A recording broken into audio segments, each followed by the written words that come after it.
Welcome to AI-Com training video series. In this tutorial we are going to show you how to use marketing tools. Go to the left menu and click on Marketing Tools. Click on Google Analytics. Now you are on Google Analytics.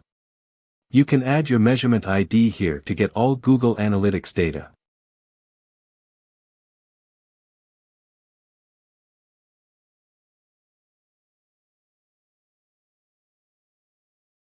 In Facebook Pixel Configuration section you can add your Facebook Pixel ID.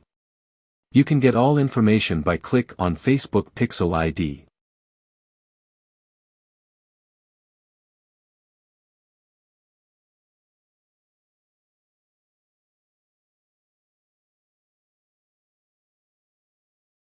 You can also enable or disable your Pixel ID if you want. You can also configure your WhatsApp API in WhatsApp API Settings section. Just add required details and your WhatsApp API is configured.